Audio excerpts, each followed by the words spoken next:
Okay, so today was a little bit more of a technical thing. I'm trying to get these two rails here, which are called the bunks, to match up with the camper and the trailer.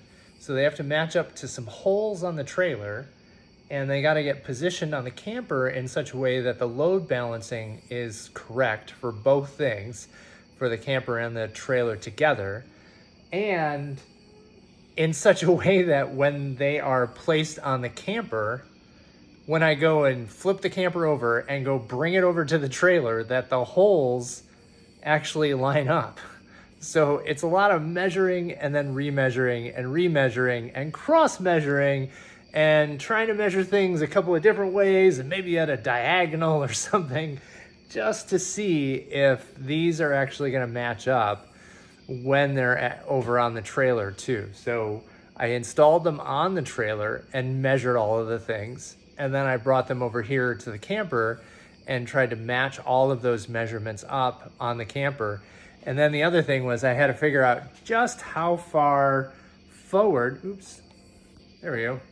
just how far forward and how far aft these bunks would be for where we wanted the camper to actually sit on the trailer. So normally, I don't know how everybody else does it. Everybody made it sound like this was super easy, which is fine, but it doesn't seem like it's that easy. I maybe I'm doing it wrong, but I don't know. So the other advantage that maybe other people have is there's multiple people working on it together. So you can take it over to the trailer and flip it over and check it out and drill some holes and then bring it back and flip it back and whatnot. It's just me and bugging my neighbor every once in a while to help me out. So I'm trying not to bother him, every day. Hey, can you come over and help me flip the camper again? If I can avoid it. So I'm trying to match these up without kind of bothering him. He's awesome. So I'm not saying anything.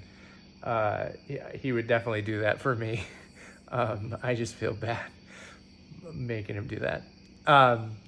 So I think I've got it. So I think I've got these where I expect them to be. I've sort of penned in a little frame around them, but they've got they've got the same distance from here to the edge on both sides. They've got the right distance from here to the other one, which I measured on the trailer. And as a cross check, the on-center distance from that hole to this hole is the exact same as the on-center distance for the holes that are on the trailer. So I feel like we're getting a good place. So I know that the holes that I drilled in the bunks, I drilled based on the trailer itself. So I know those are right. When I mounted the bunks onto the trailer, I measured the distance between them, and I can measure the on-center distance of the holes, and all of that aligns with what we've got going on here right now on the camper. So that's good. And then the only other thing I wanted to make sure of is that, the bunks aren't canted relative to the trailer, right? So they could be skewed one way or the other. And my crappy fiberglass job actually makes them look like they're canted, but they're not. They are exactly the same distance from here to the edge, and they're the same distance from here to each other. So I know two things. I know that the bunks are parallel to each other, so we know that these two rails are parallel, and I know that they are parallel to the edge of the camper as well. So equidistant from the edge of the camper and equidistant from each other, and they themselves are flat.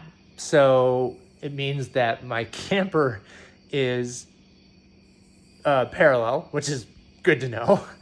And the bunks themselves are parallel to each other and to the camper, so that they're not canted on the camper either. So anyway, like I said, it was a lot of work, a lot of calculations. I'll show you my notebook. You can see, started doing all kinds of physics calculations in here, which was great. haven't done that in a long time, but I'll show you so those are some of my notes here. And then I had a whole thing in here of more calculations. If I can find it. Yeah, there's some more. So most of those were fulcrum calculations, looking at mass to lever ratio, to make sure that where we were positioning the camper on the trailer balanced the load. So think of the wheels as a fulcrum. Then what you want to do is you want to make sure that you have the right mechanical advantage on one side of the fulcrum to the other, meaning the tongue is sort of your lever arm, and you want to make sure that the wheels, which are the fulcrum, and the lever arm have a certain mechanical advantage. Well, if you know what the mechanical advantage, the ideal mechanical advantage of the camper is, which was about 58%, I think. And you know what the mechanical advantage of the trailer is, which was about 58%. Then when I put the camper and the trailer together this way, like I was describing, the mechanical advantage actually goes to 66% in the favor of the tongue, which means that it'll end up with a heavier tongue, which is what you want. So it should be a fairly stable trailer the way I have it positioned. So not bad. Anyway, I know it's a long video. It definitely is too long for a YouTube short, but thankfully Instagram and TikTok let me do longer videos. So this is a little bit of a longer video. Maybe I'll do this as not a short on YouTube and just a quick update. So we'll see. Anyway, thanks for tuning in. Again, if you follow me on YouTube, definitely subscribe. If you don't follow me on YouTube, check me out. You can find me at youtube.com/@JeremyMakesIt.